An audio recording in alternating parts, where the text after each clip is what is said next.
Welcome to The Protected Firm, the podcast where law firm owners get real insight into protecting what matters most: your data, your clients, and your reputation.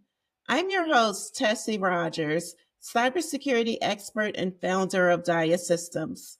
Today, I want to open up with a tough question. Could someone walk away with your client data right now? The question might make you a little uncomfortable, but it's one every law firm owner needs to ask. Because one of the most overlooked security gaps I see in law firms isn't about external hackers, it's the internal access control. Let's start with one of the most common and damaging risks: former employees who still have access.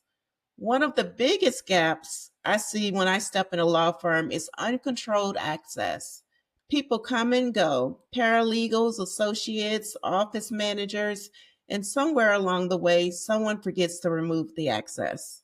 Of course, they think it's been handled, but it hasn't. I've seen ex employees still able to log into cloud file storages like OneDrive, Dropbox, or Google Drive, email accounts, practice management software, even the phone system sometimes. That's a massive liability. You're not just trusting someone not to act maliciously, you're gambling with your entire reputation on it. So, what's the solution? Let's talk about something called zero trust. Now, before you tune out because it sounds too technical, here's what it really means: never trust, always verify. That's it. Zero trust means no one gets access to anything just because they're inside of the firm or logged into the office. Every access request, whether it's an email, login, a file, or system, gets verified. And a big part of that is a principle called least privilege. That means people only get access to what they need to do their job, nothing more. A marketing assistant doesn't need to access client billing records. A temp shouldn't be able to download your client database. You give access on a need to know basis. You limit permissions. You monitor usage. And when someone leaves, even on good terms, you cut the access off immediately. It's simple but powerful. Let's break this down into what you can do right now. Immediately implement an offboarding process is the way to go. The moment someone leaves your firm, their access to email, drives, software, VPNs, everything should be revoked.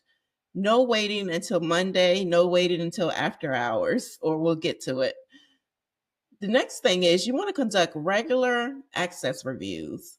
Every quarter, take a look at who has access to what and whether they still need it.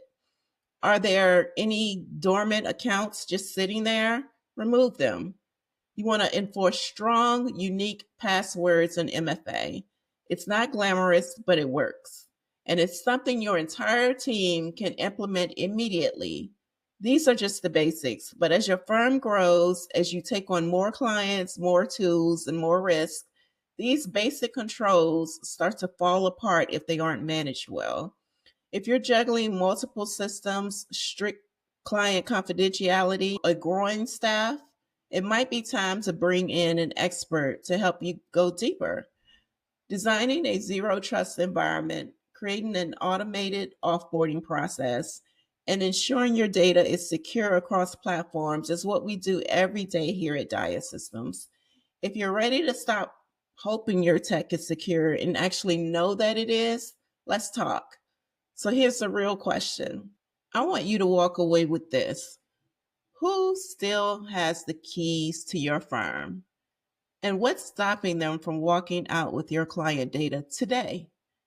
Access control isn't a one time project, it's an ongoing responsibility, especially in a profession built on trust. Thanks for tuning in to The Protected Firm. If this episode opened your eyes to some things that need tightening up, share it with a colleague. And if you're ready to take the next step, reach out to us to schedule a risk assessment. Until next time, stay protected and stay sharp.